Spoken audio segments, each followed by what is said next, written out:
Dozing off like that, and you still dare to get on a plane? Move aside, a passenger shouted straight into Darius Hale's face in seat 8A. The middle-aged black man lowered his head, his eyes sunken from a sleepless night in the hospital. No one defended him. No one objected. On this flight, he was not seen as a father, but as a potential threat. And no one in this cabin believed that the man they were despising had once belonged to the sky. But only a few seconds later, just a single moment, the plane jolted violently. Metal screeched. Screams tore through the passenger cabin. The captain's trembling voice came over the intercom. "Is there anyone on this plane who used to be a combat pilot?" The entire cabin fell silent. Eyes swept over the suits, the confident faces, the people who looked trustworthy. Seat 8A was passed over. Then the man who had just been humiliated stood up. "I used to be an F-16 pilot. It's not." A scoff burst out until someone spoke the name that existed only among those who had flown into hell. Ghost. If you were Darius, erased, buried alive by the system, would you stay silent to remain safe, or stand up to save 180 lives? Comment your choice and follow, because what comes next will make you even more outraged. Darius Hale woke in a brief instant, not because his sleep had been deep enough to end naturally, but because his body had grown accustomed to waking itself midway through. On the year-end flight, the cabin lay quiet, as if swallowed by the thick fog outside the windows. Overhead lights cast a muted glow on rows of silent seats, where people sat close together, yet rarely truly saw one another. Darius sat in seat 8A, his head slightly tilted toward the window, his breathing slow and heavy, carrying the marks of many sleepless nights rather than ordinary fatigue. He lifted a hand to his chest out of habit, his palm resting lightly, as if checking an invisible heartbeat. It was a gesture that had followed him for many years, ever since the hospital had become more familiar than home. Every time he closed his eyes, the first image that appeared was not a dream, but Zion, lying beneath cold white lights, his small body surrounded by wires and the steady sounds of machines. For 9 years, Darius had learned how to sleep sitting up, how to wake in the middle of imagined beeping heart monitors, how to keep living when worry never left. He was not flying to rest. The plane ticket in his jacket pocket was not a reward for a year of hard work, but a fragile thread tying him to a chance of survival. In Boston, according to the doctor, there might exist a compatible heart, a rare opportunity enough for Zion to step out of the intensive care unit and see the real sky. Darius did not dare call it hope, because hope often came paired with disappointment. To him, it was simply something that had to be done, like continuing to breathe when there was no other choice. The cabin trembled lightly as the wheels left the runway, a movement almost no one noticed. Darius opened his eyes and looked out the window, where everything had dissolved into a dense gray. The fog completely obscured the ground, making the plane seem as though it were drifting through an undefined void. He was familiar with this feeling, the sensation of having no foothold, nothing clearly visible. His life for many years had been the same, suspended between existing and disappearing. A faint sigh came from the seat beside him. The white man seated near the aisle glanced toward Darius, his gaze lingering a beat longer than necessary. He looked at the worn jacket, at the hollowed face, then frowned as if he had encountered something bothersome. He shook his head, his voice loud enough that whispering was unnecessary. "Great. I have to sit next to this kind of person again." The words fell into the space between them, not heavy, but sharp enough to cut. Darius heard them clearly, but he did not turn. He kept his eyes forward, where the screen on the seat ahead had not yet lit up. Such remarks were no longer new, nor were they enough to make his heart race. He had heard them at airport coffee counters, in hospital waiting rooms, on late-night buses. They existed like part of the air itself, unpleasant but familiar enough to require no reaction. A flight attendant passed by, gently pushing the service cart through the narrow aisle. Her eyes brushed past Darius and quickly moved on, settling on the row ahead with a practiced, polite smile. She asked the white passenger if he needed anything else, her voice soft and rounded, as if she had not heard the remark at all. Darius noticed it, noticed the avoidance carried out so smoothly, it was nearly invisible. It was not open malice, but quiet complicity. He lowered his head slightly, not out of shame, but because his body had grown used to shrinking in on itself to avoid unnecessary friction. Over the years, he had learned that reacting often made things worse. Reacting made others feel challenged, giving prejudice a reason to escalate. Silence, in many cases, was the only way to continue existing without being further crushed. In that moment, Zion's image returned with a clarity that ached. The boy lay motionless, his chest rising and falling with each mechanical rhythm. His eyes were tightly shut, long lashes trembling slightly whenever the machine emitted an irregular beep. Darius remembered the feeling of placing his hand on Zion's chest, counting each uneven heartbeat as if holding time back from moving too fast. Every beat of his son's heart was a reminder that he was not allowed to collapse, not allowed to react in a way that could knock everything off this fragile course. Another voice rose from behind, lower but no less cold. "I don't feel safe." The sentence was delivered like an objective observation, naming no one directly, yet narrowing the circle all the same. Darius felt glances slide past him, quick and discreet, like invisible touches. No one said anything else. No one objected. Silence settled over the cabin, thick and heavy, but not shocking, because it was far too familiar. Darius leaned back against the seat, closing his eyes. He let the steady hum of the engines lull him back into a half-awake state. Sleep, for him, was not exactly rest, but a way to keep himself from being pulled into thoughts that could change nothing. Sleep to conserve energy, to keep moving forward when the plane landed, when the hospital appeared once more, with its familiar scent of disinfectant. The plane continued its journey through the fog, carrying people whose stories never intersected. Darius lay there, quiet, invisible among the crowd, the same way he had existed for many years. No one on this flight knew that the man in seat 8A had once belonged to another place, a sky where he was not looked through, where every decision carried the weight of life and death. And no one knew that that sky, though erased from records and denied by the system's memory, was drawing closer in silence, preparing to call his name in a way no one would be able to ignore. Memories returned to Darius not in order, but through sensation. The smell of hot metal, the shriek of jet engines screaming close to his ears, the pale blue glow of the instrument panel inside the cockpit of an F-16. It was another world entirely, completely separated from the commercial aircraft cabin hanging in the mist that he had just left behind in his restless sleep. In that place, Darius did not carry the name Hale as he did in civilian records. He was known by a short, cold call sign, Ghost. Marcus sat in the adjacent seat, his hands moving swiftly across the controls as if he were playing a familiar piece of music. They had flown together long enough that words were unnecessary. Every movement carried absolute trust, the kind that only forms when two people have repeatedly placed their lives in each other's hands. Marcus glanced over, a fleeting smile appearing behind his oxygen mask. "Another flight no one is allowed to remember," he said lightly, like an offhand joke. Darius answered with a low grunt, his eyes fixed on the hazy horizon ahead. "As long as we land,"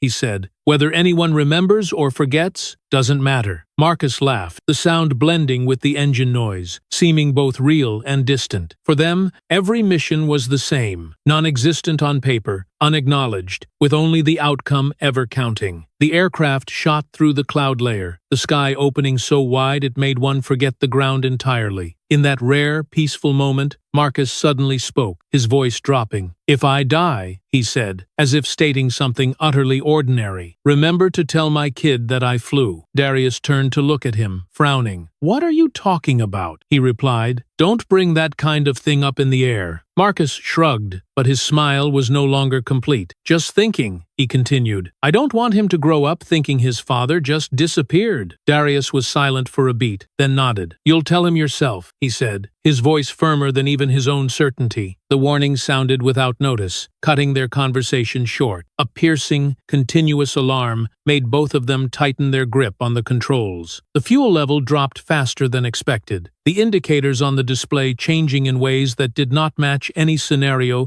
they had ever trained for. Marcus leaned forward, rechecking the readings, his voice turning urgent. "Ghost, something's wrong," he said. "The fuel is dropping too fast." Darius swept his gaze across the panel, his mind calculating at instinctive speed. "That's impossible," he replied. "According to the plan, we still have enough to return." Marcus shook his head, his hands trembling slightly as he adjusted the systems. "The data doesn't match," he said, his voice rising. "It's dropping like there's a rupture in the line." Everything happened within seconds, yet the sensation stretched endlessly. The aircraft shook violently, the roar turning into a sharp scream that tore through the air. Marcus shouted into the headset, his voice breaking through the static. "Ghost, we don't have enough fuel. I can't hold it anymore." Darius responded at once, his tone decisive. "Hold altitude. I'm looking for an option." A blinding light erupted at the edge of his vision. Then came the explosion, so violent it felt as though everything had been torn in half. The screen in front of Darius flickered, then went completely dark. In the brief instant, before everything collapsed into chaos, he only managed to hear Marcus calling his name. Incomplete, indistinct. The world spun, then stopped in another place, white and cold. Darius woke to the sharp stench of antiseptic and harsh lights shining straight down. The steady beeping of machines filled the air, utterly different from the engine noise he had just left behind. He turned his head and saw Marcus lying in the bed beside him, his skin pale, his breathing labored. A breathing tube was fixed in his mouth, every rise and fall a struggle, as if he were fighting the air itself. Darius stepped closer and took his friend's hand. Marcus's hand was cold and weak, but when he sensed the familiar presence, his fingers tightened faintly. "Ghost," Marcus whispered, his voice fragmented. "Listen to me." Darius bent down, leaning close. "I'm here," he replied. "Don't talk. Save your strength." Marcus shook his head ever so slightly, forcing his eyes open. "If I'm gone," he said, each word dragged out of his chest, "you take my place as his father." Darius stiffened for a second, then met his friend's gaze. "You'll do that yourself," he said, his voice low and firm. "You have to live." Marcus smiled, a weak smile, but strangely calm. "I know you," he replied. "You won't leave him alone." The fingers gripping Darius's hand trembled, then slowly loosened. The heart monitor slowed, each beat growing farther apart, drawing a heavy silence with it. Doctors rushed in, pushing Darius aside, but he stood there, watching through the glass as his friend drifted beyond reach. The next day, or perhaps several days later, Darius could no longer remember clearly. He only remembered the emptiness as he stood before another room, where a newborn lay inside a glass incubator. Zion, Marcus's son, was so small he seemed as though he might vanish if touched too forcefully. Darius stood motionless, watching the child breathe softly, each fragile breath like an unspoken question. A doctor explained something about a congenital heart condition,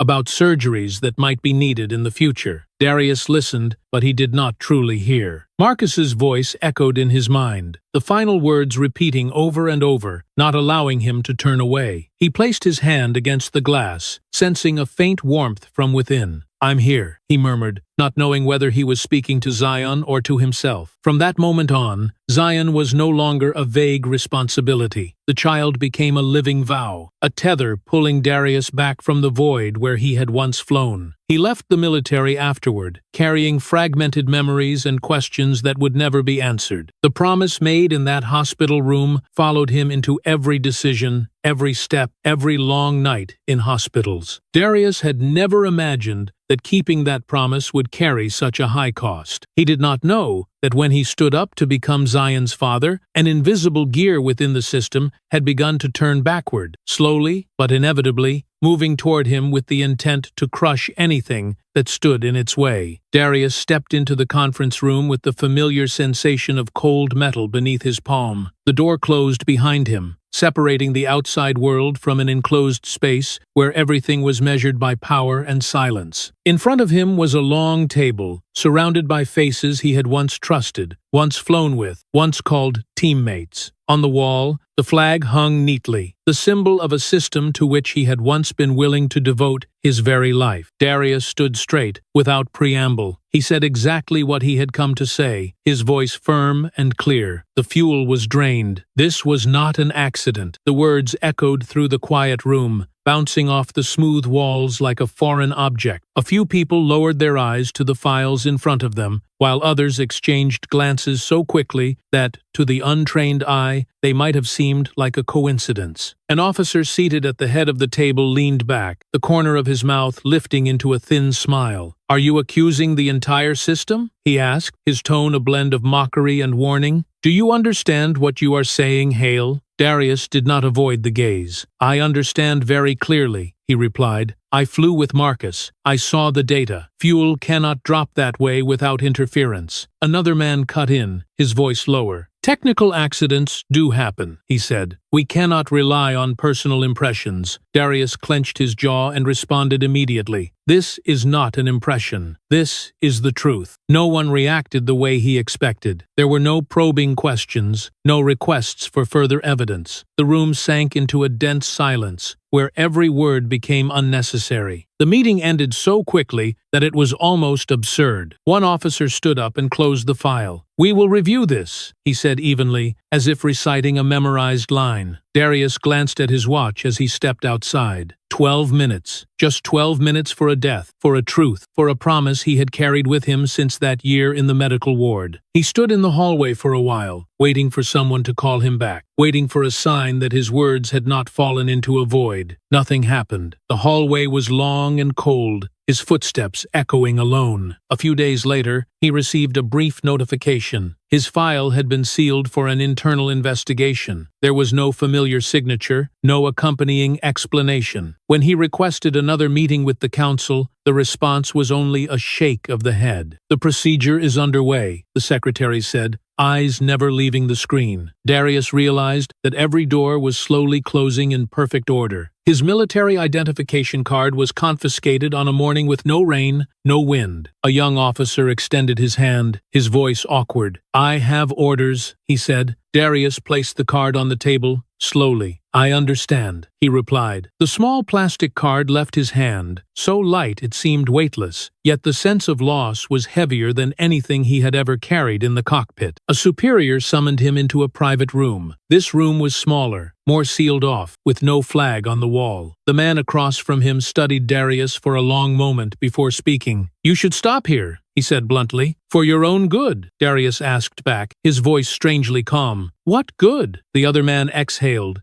as if exhausted. "You no longer exist here." That sentence needed no further explanation. It severed every remaining thread, cleanly and decisively. Darius nodded, without argument. He understood that this fight had never been balanced. On one side was the truth of one man. On the other was an entire structure built to protect itself. When he walked out of the base with a simple bag over his shoulder, the sky behind him was as blue as ever, but his sense of belonging to it was gone. The days that followed passed slowly. Darius searched for work in a world he had never truly learned how to live in. Job interviews ended even faster than that meeting years before. "Your experience is not suitable," they said. Or, "We will get back to you." No one ever did. In the end, he stood behind the coffee counter at the airport, where the smell of hot coffee mixed with the scent of jet fuel. Every day, he watched airplanes, taxi, take off, and disappear into the sky, carrying other people, other stories. A coworker asked him what he used to do. Darius answered briefly, "I used to fly." The other man laughed, thinking it was a joke. "Now, you make coffee," he said. Darius did not correct him. He learned to stand still as planes roared overhead, learned to count every paycheck to cover hospital bills, and learned to become a shadow in the very place that had once been his world. There were nights when he sat alone in Zion's hospital room, watching his child sleep under the dim light. Each steady breath of the boy kept him grounded. He wondered whether he should have stayed silent from the beginning, whether Marcus might have rested more peacefully if he had not spoken the truth. But then he remembered his friend's eyes in the medical ward, remembered the words that had handed him a responsibility he could not refuse. Silence might have allowed him to keep the sky, but it would have taken away the only thing he still believed in. Darius understood that from the moment he stepped into that conference room, he had been erased. Not in a loud way, but in the most efficient way possible. Through procedures, through stamps, through cold statements that left no trace. A pilot became a non-entity, not because he was wrong, but because he said what should not be said. His story did not end there, but it had turned in another direction. Lower, and heavier. From the open sky, he fell to the cold ground of ordinary life, where every step required its own balance. And there, among airplanes that took off without needing him, Darius continued to live, carrying the truth like a cut that would never heal. If you were erased simply for telling the truth, would you remain silent or continue to live? Leave your choice and follow along so you do not miss the next part. The airplane jolted as if it had struck an invisible hand in midair. The first impact was strong enough to wake the entire cabin, pulling everyone out of the familiar drowsiness of a long flight. The cup of water on the tray table in front of Darius bounced upward, the water spilling out, splashing into countless tiny droplets before pouring down onto the floor. A soft clack sounded as plastic struck metal, sharp and cold to the ear. Screams erupted almost simultaneously, starting a few rows back and quickly spreading throughout the cabin. Some people cursed, some called out the names of loved ones, and others could only gasp for breath. The sound pressed down over the engine noise, making the air feel thick and hard to breathe. Darius opened his eyes instantly, as if an old switch had been flipped inside his body. His hands clenched by reflex, fingers curling into his palms, gripping the front of his jacket against his chest, as though searching for a familiar point of support. The aircraft continued to sway lightly, then tilted in a short, abrupt motion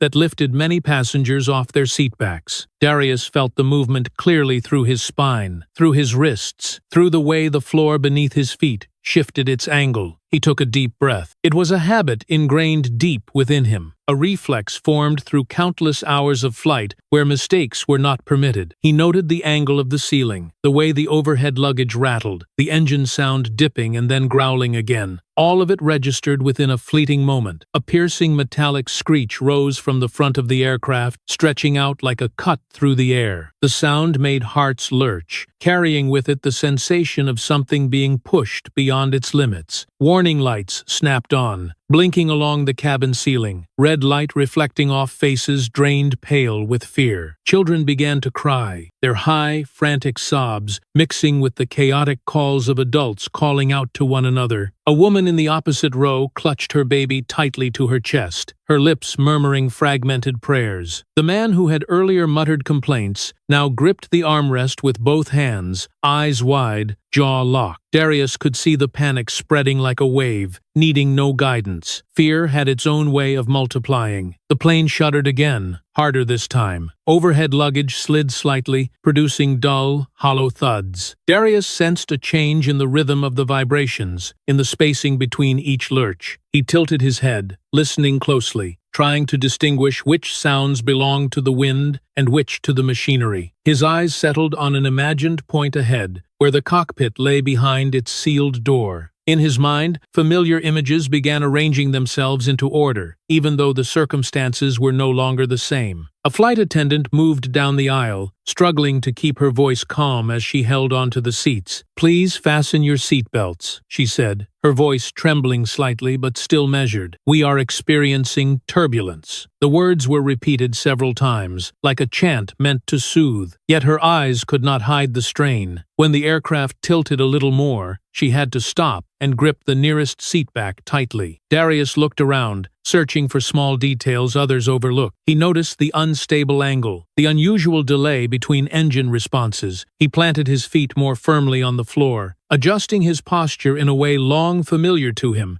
even though he was only a passenger now. In his mind, the numbers did not appear clearly, but the sense of them remained intact, like a bodily language that had never been forgotten. A loud bang echoed from the rear of the cabin, causing more people to scream. A young boy sobbed, calling for his mother in panic. Darius turned his head and met the child's gaze for a brief instant. It was a familiar look, one he had seen in Zion whenever the machines in the intensive care unit made an unfamiliar sound, a pure fear, not yet covered by reason or words. Darius's chest tightened for a brief beat. The aircraft seemed to stabilize for a moment, then began to vibrate again, lighter but prolonged. The engine noise shifted in pitch, sounding thinner, more strained. Darius closed his eyes for a second, focusing on sensation, on the distribution of force, on the way the air pressed against the body of the plane. When he opened his eyes, chaos still reigned around him, but within him, a different layer of calm was forming. The man seated beside Darius turned toward him, his voice cracking. "What is happening?" he asked, not directing the question at anyone in particular. Darius did not answer. He stared straight ahead, ears still straining to catch every subtle change. He heard the wind whistling unusually, metal vibrating as if under tension. The sounds stirred old memories, long training sessions, moments when the sky had to be read through sensation rather than through screens. A short beep sounded from the announcement system, then cut off. The cabin fell into a heavy silence, as if everyone had held their breath at the same time. Darius felt his own heartbeat, steady and deep, in stark contrast to the chaos around him. He placed his hand on his chest once more, not to search for Zion's heartbeat, but to anchor himself here, in this moment. Then, a voice came from the cockpit, carried through the speakers, trembling and urgent enough that no further explanation was needed. Simply hearing its tone was enough for anyone to understand that what was happening went far beyond ordinary turbulence. The cabin fell completely silent for an instant, every gaze fixed forward, toward the still-sealed cockpit door that held the answer everyone was waiting for. The voice from the cockpit came on again, this time no longer trying to maintain the familiar calm of standard announcements. The sound was broken, as if the speaker had to gather every ounce of strength just to force out each word. "We are experiencing a serious problem." As soon as the sentence ended, the public address system went dead. There was no follow-up reassurance, no instructions. Silence fell over the cabin, heavy enough that one could hear the sound of their own swallowing. In the first few seconds, many people thought it was just a technical pause. One man let out an awkward laugh and said something about signal interference. But as the silence stretched on, no one could laugh anymore. The plane shuddered lightly, then tilted slightly, just enough for the sensation of weight inside the body to shift. A woman in the row ahead turned around, her eyes panicked, as if searching for a face that could give her an answer. The speaker crackled back to life, this time with a different voice, younger and more urgent. "The captain is unconscious." The words were delivered quickly, without any explanation. The first officer took a deep breath, his breathing slipping into the microphone, uncomfortably clear. "We are trying to regain control of the situation." The moment he finished speaking, the plane lurched more violently than before, causing several passengers to lift out of their seats, their seatbelts snapping tight to hold them back. Screams rang out from several rows. A handbag fell from the overhead compartment into the aisle, sliding a little farther as the floor tilted slightly. Children cried louder, their wails carrying a panic that spread with alarming speed. An elderly man muttered a prayer, his hands clenched tightly together. The air in the cabin seemed to thicken, hard to breathe, even though the ventilation system was still working normally. Darius remained seated, but his entire attention was focused forward. He could clearly feel the difference between ordinary turbulence and what was happening now. The uneven bank, the vibrations that did not follow the rhythm of the wind, and the abnormal delay in the aircraft's response. He did not need the instrument panel to know that everything was drifting away from a safe trajectory. That knowledge did not appear as numbers, but as tension in his shoulders, as the way his ears picked up changes in the sound of the engines. The first officer continued speaking over the intercom, his voice higher, struggling to keep panic at bay. "Please, remain calm and fasten your seatbelts tightly." The words echoed through the cabin, but they did not carry enough weight to stop the collapse spreading among the passengers. One man jumped to his feet and was pulled back down by a flight attendant. "Are we going to crash?" he shouted, his voice breaking. Another flight attendant, her face pale but her eyes still alert, ran toward the front and then turned back to the middle of the aisle. She took a breath and then shouted, no longer keeping her professional tone. "Has anyone ever been a fighter pilot?" The question reverberated through the cabin, raw and desperate, like a cry for help that had no time for thought. In that moment, every gaze swept across the rows at once. People looked at large men, at men in suits, at those who carried an air of confidence. They searched for a familiar image of authority and control, a posture they had been taught to trust. Eyes skimmed, paused, then moved on, as if filtering unconsciously. Seat 8A was near the front of the cabin, by the window. Darius sat there, his head slightly bowed, his hands resting on his thighs. The crowd's gaze slid past him without stopping. No one asked him, No one looked at him for more than a beat. In the invisible logic of panic, he did not fit the answer. A middle-aged black man in a worn jacket with a tired face did not match the image they were looking for. The flight attendant glanced over that area and then turned away, her voice trembling more. "Is there anyone?" she repeated, this time more softly, as if she herself was beginning to believe that her question would have no reply. The first officer kept saying something over the intercom, but his voice drifted and broke, interrupted by warning beeps from the cockpit. The plane lurched again, strong and prolonged. A few people began to cry openly. Darius felt the shift of gravity inside his body, a sensation so familiar it was painful. He closed his eyes for a brief instant, and the image of Zion appeared with a clarity sharper than ever. The boy lay in a hospital bed, his chest rising and falling unevenly, his eyes opening whenever he heard Darius's footsteps. Darius remembered the way Zion clung to his hand, as if letting go would cause everything to collapse. He opened his eyes and looked forward. The cabin was no longer a place of distant strangers, but a sealed space filled with lives hanging in suspension. Every sound, every jolt, carried the possibility of ending everything. Darius knew this feeling well, knew the fragile boundary between control and chaos. He also knew that his silence was no longer neutral. A woman in the row behind screamed her child's name. Another person called out to his wife over the phone, the connection crackling and unstable. Darius heard it all, but in his mind, every sound slowly faded into the background, making room for a single thought. If he continued to sit still, if he let the question just asked pass by, like the discriminatory remarks before it, the consequence would not only be a flight ending in disaster. He looked down at his hands, hands that had once gripped the controls in situations where mistakes were not permitted, hands that had trembled in a medical office while signing papers for Zion. He felt his own heartbeat clearly, steady, and deep, completely different from the frantic breathing around him. In that moment, every reason to remain silent appeared with painful clarity. He had been erased, crushed by the system, and had learned how to survive by shrinking himself. But at the same time, something else became just as clear. Silence now meant accepting the outcome for everyone in the cabin, which meant that Zion would lose another father. Darius understood that the invisibility that had once protected him in everyday life had now become a form of deadly complicity. The flight attendant stood in the middle of the aisle, her eyes red, waiting for a miracle she did not know where to expect. The cabin shook again, long and heavy. In Darius's mind, two images overlapped: the dense gray sky outside the window and the cold white hospital room where Zion lay waiting. He took a deep breath, felt a subtle change in the air, and knew that the moment of choice had arrived. The moment stretched longer than reality. After the question echoed through the cabin, everything seemed to be suspended in a vacuum filled with fear. Darius sat in seat 8A, clearly feeling the pressure bearing down on his chest, not from the seatbelt, but from the choice that had just become impossible to avoid. The engines continued to growl outside the aircraft's fuselage, metal vibrating in rhythm with each gust of wind. Those sounds were no longer vague. They merged into a familiar picture, one he had once learned to read with his entire body. He stood up, a simple movement, yet enough to draw the attention of several nearby passengers. Darius turned toward the aisle, his voice low and clear, without needing to gather momentum. "I used to be an F-16 fighter pilot." The words rang out, not loud, but sharp enough to cut through the rising chaos. A faint laugh burst out somewhere behind him, short and dry. "Look at him," someone said, a voice carrying undisguised mockery. Another passenger followed, lips curling upward. "Now everyone's a hero." The words fell quickly and sharply, like fragments of fear thrown out in search of something to cling to. Darius did not turn around. He stood still, maintaining his balance in a way that felt natural, eyes fixed forward. He knew those reactions would come. They were as familiar as the glances that had once slid past him at a coffee counter, as the remarks that had echoed in that meeting room years ago. They did not change what was happening in the cabin, nor did they alter what he was sensing through each small vibration of the aircraft. In the row ahead, a gray-haired man slowly stood up. He did not speak right away. His gaze rested on Darius, not passing over him, not hurried. That look carried something else. not doubt, but a gradual recognition. He stepped into the aisle, studying Darius from head to toe, as if comparing him to an old memory. "Ghost," the man said, his voice low and slow, as if afraid of breaking something fragile. "Isn't it?" The entire cabin fell silent. The murmurs stopped. Even the crying of a child subsided for a brief beat. The name meant nothing to most of the passengers, but the way it was spoken changed the air. Darius turned to look at the gray-haired man, his eyes meeting the others for a moment longer than usual. He nodded very slightly. The cockpit door swung open, red light from the warning panel spilling out, staining the aisle with a harsh glow. The first officer stood there, face pale, sweat beading on his forehead. He looked at Darius, then at the gray-haired man, as if trying to piece together scattered fragments of information. "You," he said, his voice turning hoarse. "Could you come in here?" Darius stepped forward. Each step was firm, neither fast nor slow. As he passed, a few passengers shifted aside, their expressions changing from ridicule to scrutiny. The gray-haired man added,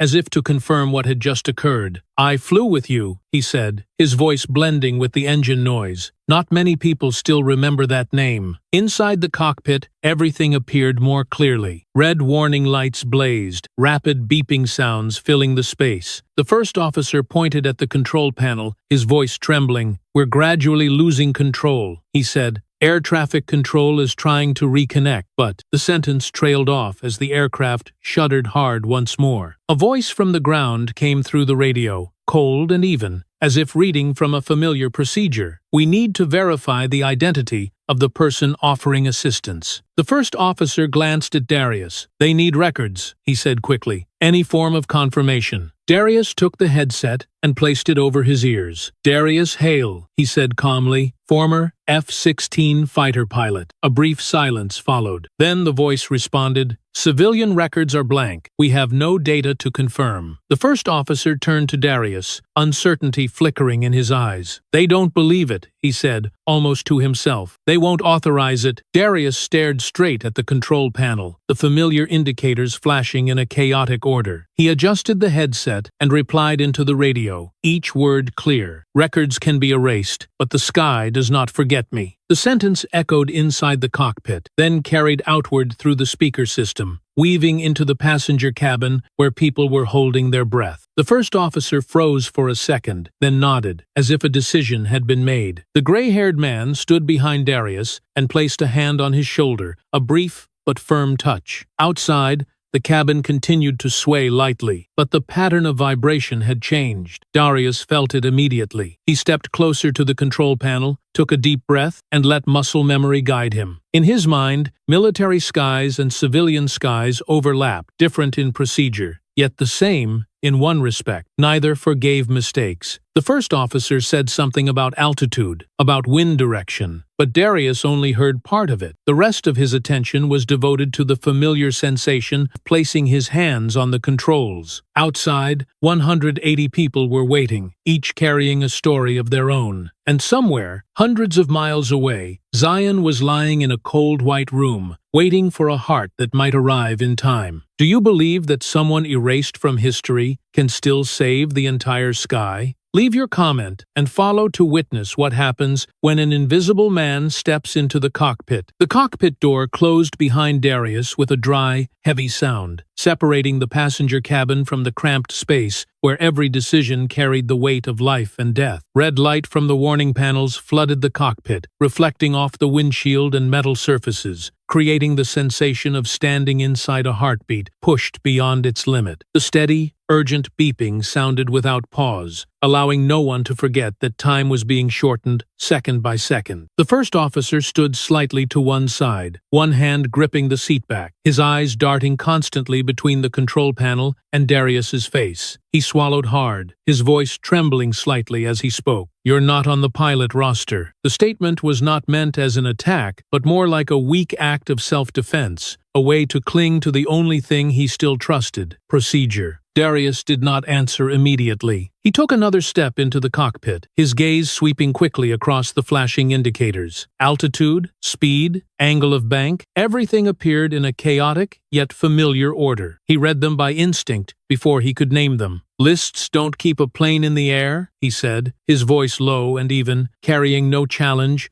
only a cold assessment. A voice from air traffic control came through the radio, rigid and emotionless. "We cannot hand over control to someone without a record." The sentence was repeated almost verbatim, as if it were the only line they were permitted to use in this situation. Darius tilted his head slightly, listening, not to seek empathy, but to measure the distance between the ground and the sky. The aircraft shook harder, a prolonged jolt that sent the entire cockpit swaying. The first officer let out a small cry, his hand instinctively tightening on the secondary control. Darius placed his hand on the primary control column, clearly feeling the tension transmitted through his palm. He made a small adjustment, reflex faster than thought, trying to keep the aircraft from slipping further. The engine's sound changed pitch, thin and taut, like a string pulled too tight. "You want me to stand here and watch it fall?" Darius growled into the radio. The question did not require an answer, because the silence on the other end said everything. After a few seconds, an officer on the ground replied, his voice cold and textbook, "This is procedure." Those two words rang out, brief and final, like a door slamming shut. The first officer turned to look at Darius, conflict plain in his eyes. "If they don't accept it," he said quickly, "we'll be in serious trouble." Darius did not look at him. He stared straight at the control panel, where the altitude needle was fluctuating erratically. "The most serious trouble," he replied, "is letting it fall." Another warning sounded,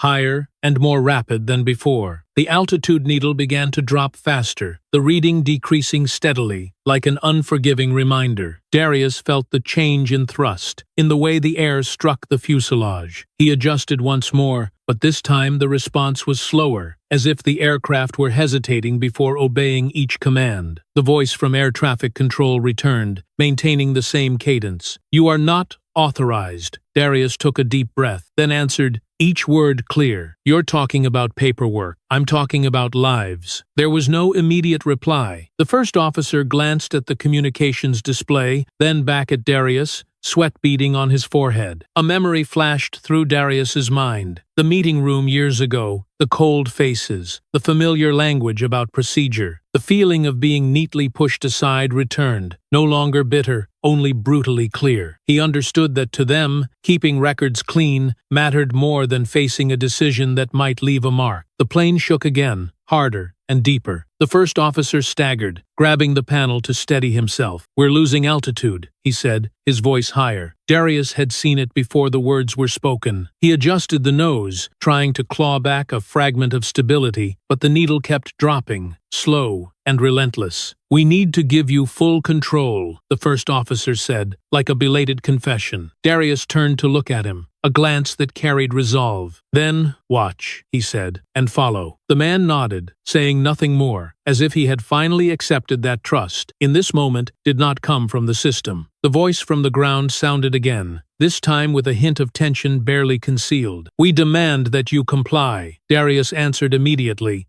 leaving no pause. "Comply with what?" he asked. "A procedure that's killing people? Or a reality unfolding right in front of us?" The silence stretched long and heavy, broken only by the continuous alarms. The altitude needle dropped past another threshold, lower than the safe limit. The first officer gasped, his hand shaking as he read the figure again. "We're losing more," he said. Darius nodded, his eyes never leaving the panel. "I know," he replied. He felt the strain in every muscle, every joint, yet at the same time, absolute focus wrapped around him. In that moment, Darius understood exactly what was happening. The system below was waiting for confirmation to protect itself, while the sky above cared nothing for signatures or records. It responded only to actions that were right or wrong, and if the right action was forbidden by procedure, then that procedure had lost its meaning. The plane shuddered once more, but this time Darius anticipated it. He adjusted earlier, more forcefully, trying to slow the descent even a little. The first officer tracked every movement closely, his eyes free of doubt now, holding only worry and fragile hope. Outside, amid the dense gray cloud layer, time continued to move forward, stopping for no additional signatures at all. The control stick fit perfectly in Darius's hand, as if it had never left it. There was not a single moment of hesitation between intent and action. As the altitude needle continued to fluctuate and the aircraft's fuselage shuddered under the force of the gusting wind, his hand moved before conscious thought could fully form. Small, precise adjustments followed one another, unshowy, unquestioning. This was not a skill being recalled, but a reflex being awakened. The first officer stood close beside him, eyes locked on every movement. He had never seen a passenger enter the cockpit and take command of the space like this. When the aircraft stopped shaking for a brief moment, he blurted out a question, his voice unable to hide his astonishment. "Where did you learn to do this?" The question came out without protocol,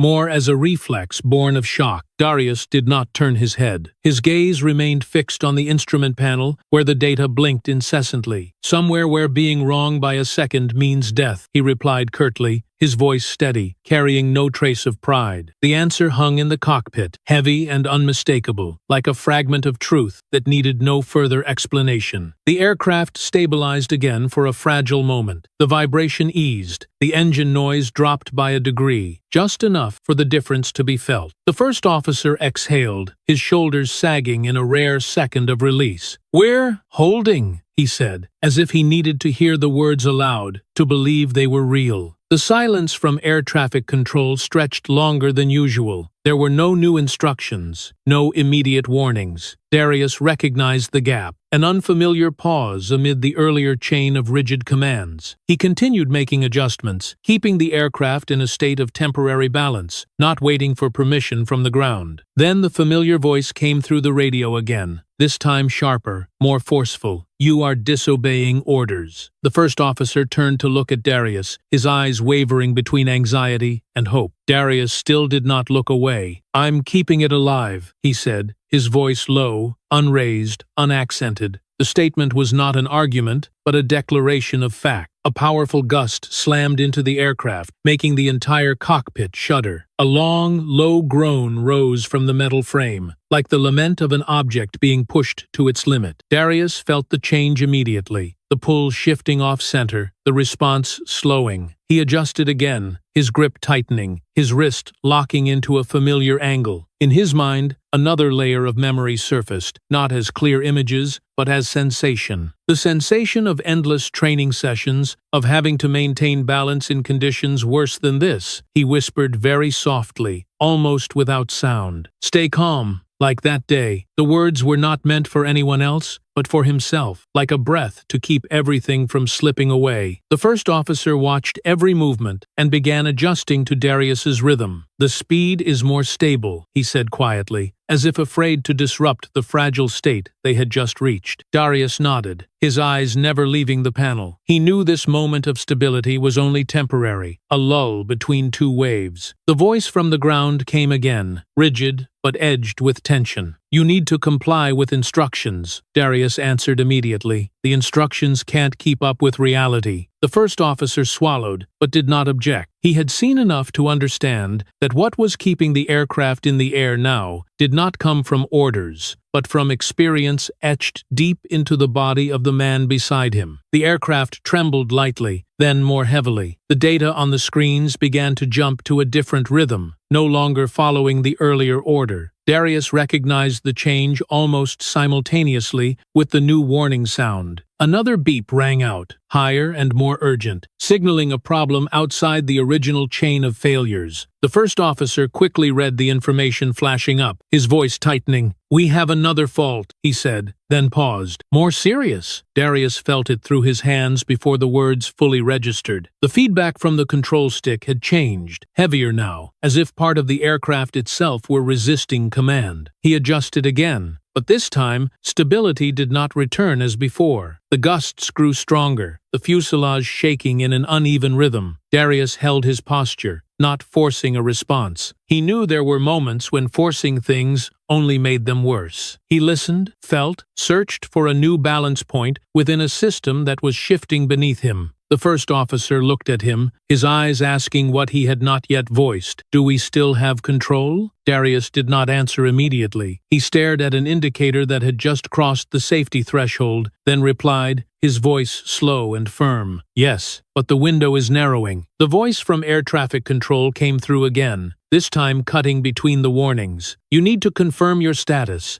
Darius answered succinctly. We're dealing with a new failure. On the other end, silence lingered longer than usual, as if weighing the next words carefully. The first officer drew a deep breath, bracing himself for a new sequence of commands. Darius felt the tension running clearly along his spine, but at the same time, his focus sharpened. Muscle memory not only guided his hands on the controls, it also helped him distinguish what could be handled now and what required the right moment. He reset his grip, adjusted his stance, preparing for whatever came next, even though he did not yet know where it would come from. A new warning tone sounded, unlike any before it. The first officer looked up at the screen, his eyes widening. "This fault isn't in the scenarios," he said, his voice faltering. Darius did not respond, but his expression had changed. He recognized the scale of the problem, and recognized that what they had just overcome was only the beginning. Outside, amid the dense gray cloud layers, the aircraft continued driving forward, carrying 180 lives and one man who had just stepped out of invisibility. Inside the cockpit, as muscle memory strained to hold on to each passing second, a new threat had emerged, clearer and more dangerous than anything before it. The voice from the ground came through again, this time no longer maintaining the neutral distance it had before. Its tone was cold and rigid, compressed within the boundaries of authority. "You are violating aviation regulations." The words echoed into the cockpit, cutting through the steady warning alarms and the howl of wind tearing along the aircraft's fuselage. The first officer spun toward Darius, eyes wide, as if a sentence had just been read aloud in a courtroom with no defense attorney present. Darius did not remove his hands from the control column. He felt the tension clearly in every joint of his fingers as the aircraft lurched through another tilt. "Your regulations are not saving anyone," he replied, his voice low and decisive. The statement was not meant as a challenge, but as a conclusion drawn from the reality unfolding before them. The first officer swallowed hard, eyes flicking to the communication display and then back to Darius. "They will put all the blame on you," he said quickly, as if speaking it aloud might prepare him for what was coming. Darius glanced at him for a brief moment, the corner of his mouth lifting into a faint smile. "They already have," he said. The reply carried a frightening calm, the calm of someone who had endured losses great enough to no longer be threatened by familiar consequences. The aircraft shook more violently, the metal frame groaning as gusts slammed into it from an unfavorable angle. The first officer had to grip the control panel tightly to keep his balance. Screams filtered into the cockpit from the passenger cabin, distorted through the sealed door. A collective sound, panicked and relentless. Darius did not need to look to know what was happening behind him. He felt the aircraft's tilt through the way gravity pulled his body off-center, through the way the indicators on the display jumped erratically for a brief span. He adjusted the controls, pushing harder, trying to keep the nose stable as system responses grew sluggish. The voice from air traffic control returned, this time carrying a clearer warning. "You need to relinquish control immediately." The first officer turned to Darius, his voice unsteady. "They are about to cut communications," he said. "If they do that, we will be completely alone." Darius nodded, as if this outcome had been part of his expectations from the beginning. In a rare, brief interval when the aircraft momentarily stabilized, Darius moved his free hand to his jacket pocket. He pulled out his phone, the screen lighting up instantly. Zion's image appeared, a small face asleep, a breathing tube resting beneath his nose, hospital lights reflecting off pale skin. The photograph had been taken on one of those rare quiet evenings when the boy's heart rate had temporarily stabilized. Darius looked into those closed eyes for only a second, but it was enough for every choice to become clear. He set the phone down beside the control panel and returned his focus to the controls. The aircraft lurched again, harder and longer. The first officer cried out as a new warning blared,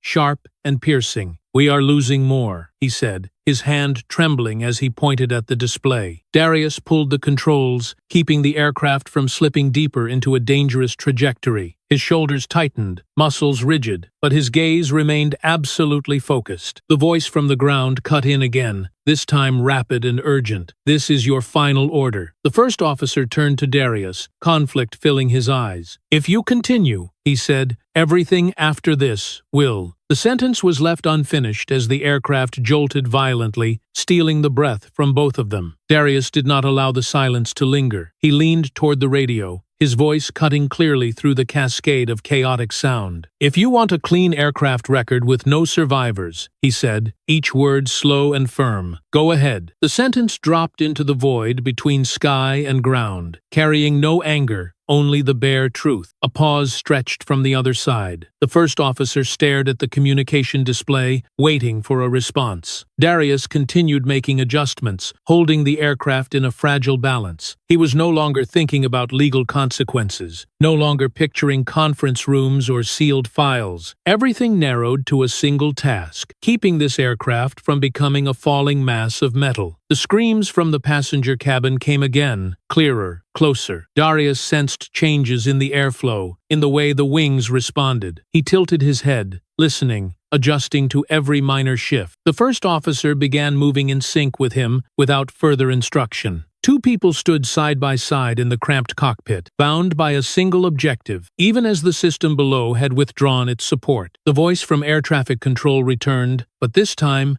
it was no longer continuous. Words dropped out, the signal unstable. "You are putting everyone in danger," the voice said. Darius responded immediately. "The danger is already here." He did not look up, did not wait for a reply. His hands stayed locked on the controls, his body adapting to every vibration, every violent gust. In his mind, Zion's image surfaced again, this time more vivid, not the photograph on the phone, but the memory of the boy opening his eyes to look at him with absolute trust. Darius understood that this choice was not only for the 180 people behind the cockpit door, but also for a child waiting for a heart that might arrive in time. The aircraft continued to lurch, but no longer with the same loss of control as before. Darius held the nose steadier, even as the altitude indicator still fluctuated at dangerous levels. The first officer breathed hard, but his eyes had changed. "We are still here," he said, as if reminding himself. The voice from the ground fell completely silent for several seconds, then dissolved into static. The first officer looked at Darius, the unspoken question hanging between them. Darius gave a slight nod. "They will react," he said. "The question is how." Outside, the gray sky showed no sign of yielding. Inside the cockpit, between 180 lives and a single file, the choice had been made. The remaining question was not what Darius would do next, but how far the system would go to protect itself. Would you choose rules or lives when you can keep only one? Leave your choice and follow along to see what happens when the system is forced to answer. The altitude decreased meter by meter, slow and steady, as if the sky were forcing the aircraft to return each portion of space it had borrowed. Darius kept his hand on the control column, clearly feeling the tension spread from his wrist to his shoulder. Sweat beaded on his forehead, running down along his brow, but he did not blink. Everything before him narrowed into a band of shifting parameters,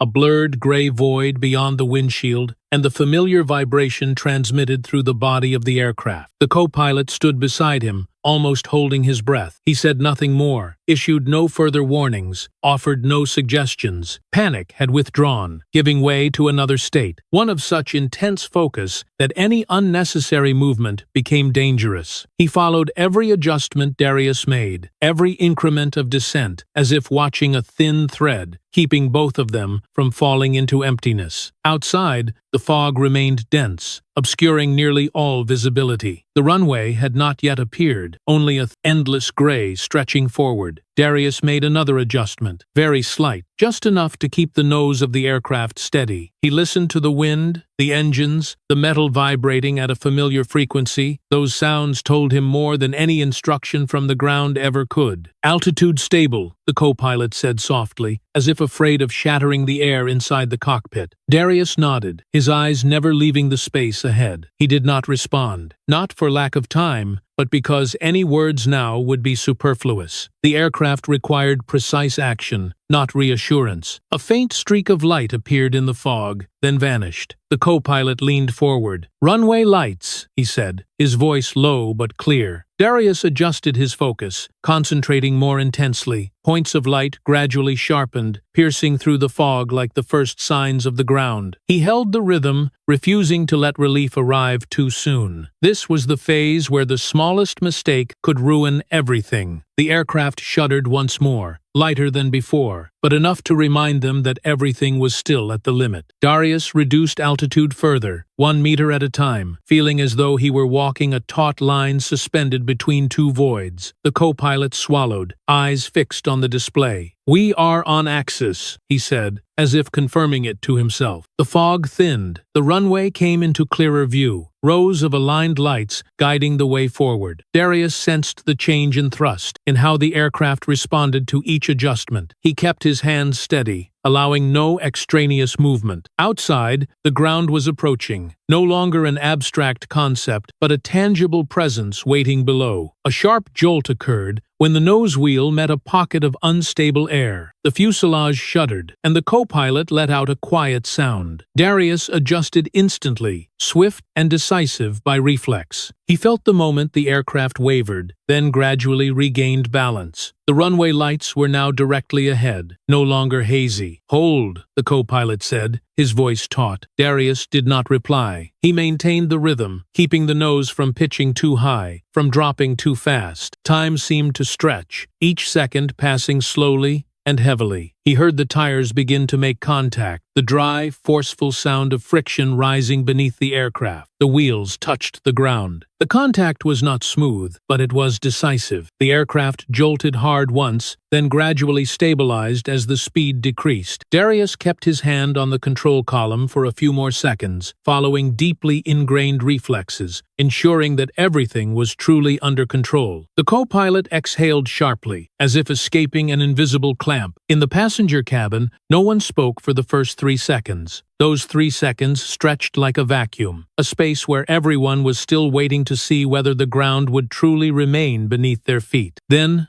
a sob broke out, followed by scattered applause. The sound spread quickly, swelling into a wave mixed with tears, laughter, and whispered words of thanks. Darius heard it all through the cockpit door, but he did not turn around. He removed his headset and set it down beside the control panel. The noise in the cockpit dropped abruptly, leaving only the slowing engines and the breathing of 2 people who had just crossed a fragile boundary. The co-pilot looked at him, his eyes filled with something close to gratitude. "We did it," he said, his voice hoarse. Darius nodded slightly. "The aircraft did it," he replied, the words brief and neutral. He released the control column and slowly stretched his fingers, as if reminding his body that the task was finished. A familiar emptiness began to spread, the sensation that always came after extreme tension. No more adrenaline, no more vibrations to interpret, only a deep, genuine exhaustion. Outside, the applause continued, echoing against the body of the aircraft like late-arriving waves. A few voices called out, someone shouting his name, even though they might not truly know what his name was. The co-pilot leaned toward the cockpit door, as if preparing to open it. "They are waiting," he said, his voice carrying a hint of hesitation. Darius looked at him calmly. "You go ahead," Darius said. "I will follow." But when the co-pilot turned away, Darius did not move after him. He stayed for another beat, looking at the control panel now fallen silent. The warning lights dimmed and went out, returning the cockpit to an oddly normal state. He took a deep breath, then turned his back to the door. When the cockpit door opened, light from the passenger cabin flooded in, along with the noise that had yet to settle. Darius stepped into the aisle, but instead of heading forward toward the crowd waiting ahead, he turned aside, moving toward the rear, toward the narrow exit leading down to the ground. A few people recognized him, their eyes lighting up, but Darius did not stop. In that moment, while everyone waited for a hero to step forward amid the applause, Darius Hale quietly turned away and left the aircraft cabin. He walked on through the sounds, still echoing behind him, carrying with him the silence of someone who had returned to the sky and was preparing to go back to the ground in his own way. The aircraft door opened, carrying a rush of cold air into the cabin. Airport lights cast their glow onto the metal fuselage, still damp with dew, reflecting the hurried movements below. Darius stepped down the stairs last, a few beats slower than the crowd of passengers being guided away in the fragile state of people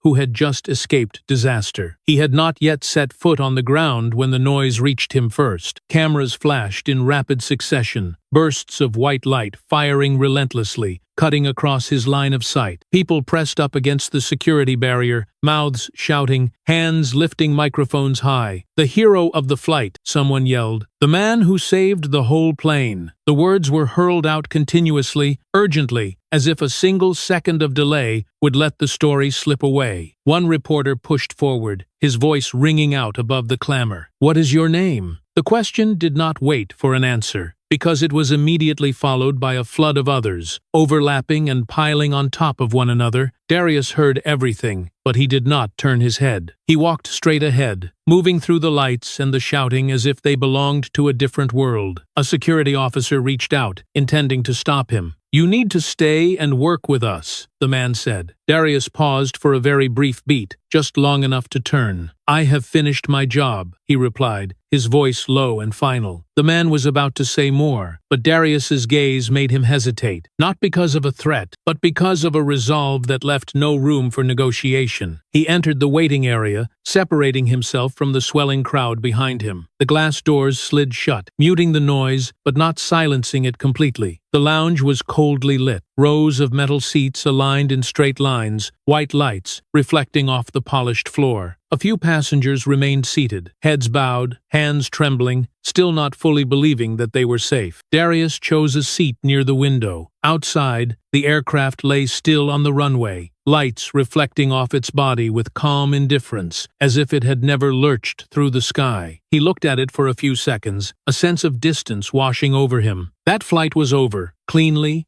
and decisively, but another part of him knew that everything was not yet finished. The phone in his pocket vibrated, a short pulse, but enough to pull him back. Darius took it out and looked at the screen. The hospital's name appeared. His heart sank for a single beat. He answered immediately. "Hello," he said, keeping his voice calm, though he was not sure how much longer he could maintain it. The doctor's voice came through fast and urgent, without any polite preamble. "We have a donor heart," he said. "It is compatible with Zion." Darius held his breath, his hand tightening around the phone. "But," the voice on the other end continued, "we need the guardian's signature immediately. Time is very limited." Darius closed his eyes for a second, feeling every sound around him recede. The waiting room, the lights, the footsteps, all of it blurred. In his mind appeared the image of Zion, lying in a hospital bed, his chest rising and falling with the machine's rhythm. A very brief moment, but enough for him to understand exactly what was being placed on the scale. "I am at the airport," Darius said, his voice low but firm. "I will be there right away." The doctor on the other end paused for a beat. "We will prepare," he said, and the call ended. Darius lowered the phone and set it on his thigh. He sat still for a few seconds, as if to be certain he had heard correctly. Beyond the glass, service vehicles moved slowly around the plane, their lights blinking steadily. In the distance, he could still hear the noise of the press, voices calling out for a hero who did not yet have a name, echoing like background sound. A woman passing by recognized him and stopped. "You were the one in the cockpit," she said, her voice shaking. "Thank you." Darius gave a small nod and said nothing more. She lingered for another beat, as if wanting to continue, then moved on. Those words of gratitude reached him, but they did not hold him in place. He stood up and slung his bag over his shoulder. Before turning away, Darius looked back at the aircraft once more. The long, silent metal body lay there like a creature returned to sleep. He remembered the moment his hands had touched the controls, remembered the familiar vibration, remembered the feeling when the wheels met the ground. All of it was behind him now, its role complete. Darius turned his back and walked toward the exit. The flashes of light behind him continued to burst, but each step carried him farther away from them. Ahead, the airport corridor stretched on, cold white light reflecting off the floor, guiding him in another direction. Without cameras, without shouting, he quickened his pace, his steps steady and firm. In his mind, every unnecessary thought was pushed aside. All that remained were time, distance, and a child who was waiting. An airport employee called after him, asking if he needed assistance. "No," Darius replied, without stopping. "I know where I need to go." When the automatic doors opened, a rush of cold air struck his face. Outside, night had settled over the airport, the sky black and deep, no longer filled with fog. Darius took a long breath, feeling the fatigue finally surge through him, but his legs did not slow. He had kept 180 people on the ground. Now, he needed to race against time for one more life. Behind him, In the reception area, the story of the flight began to be retold in many different ways. The name Darius Hale might be mentioned, or it might be left out. He was not there to hear it. He was walking away, leaving a stage he had never wanted to stand on. He had just saved 180 lives, but in his heart, the only question still echoing was whether he would make it to the hospital in time to save the single child he loved. Several months passed after that flight, long enough for sensational headlines to fade, long enough for the public to shift its attention to new stories. But some things refuse to stay buried. The truth, once pushed to the very edge, often finds a way to return, not loudly, but persistently. The incident from years ago that Darius had once tried to bring into the light began to resurface in the news, this time not as a single accusation, but as a chain of questions that could no longer be ignored. The media followed the trail of the near-disastrous flight, from cockpit recordings to passenger testimonies. Scattered accounts gradually fit together into a clearer picture. The man who had been erased from military records had stood up at the moment the system faltered, and the unavoidable question was raised: why did a person like that not exist on paper? Witnesses from the flight began to speak out, no longer hesitant. A flight attendant recounted the moment a desperate question rang out in the cabin. A passenger remembered the name that had been spoken, Ghost, and the sudden shift in the atmosphere when it echoed through the space. The first officer confirmed what had happened in the cockpit, each decision made in the absence of support from the ground. Testimony followed testimony, each statement tearing away another layer of cover that had existed far too long. Journalists dug deeper, tracing old technical reports, altered mission logs, vaguely crossed-out budget lines. Marcus's death no longer stood alone on the list of accidents. It became one link in a long chain of incidents, rewritten for convenience. A corruption network, once shielded by silence and power, began to emerge, with nowhere left to hide. Hearings were held behind closed doors, then gradually opened to the public. Names that had once appeared faintly in internal files were now spoken clearly. A former official was escorted out of a meeting room, muttering in exposed fury. "We should have buried him," he said quietly, but loudly enough for the microphone to capture it. That sentence spread quickly, becoming a symbol of how the system had once believed it could erase a human being with nothing more than procedure. Darius was not present in any meeting room. He did not sit in front of cameras, did not give interviews. When questions reached him, he only said that everything had been said long ago. It was just that people were only willing to listen now. He spent most of his time elsewhere, far from the rising noise. In a softly lit hospital room,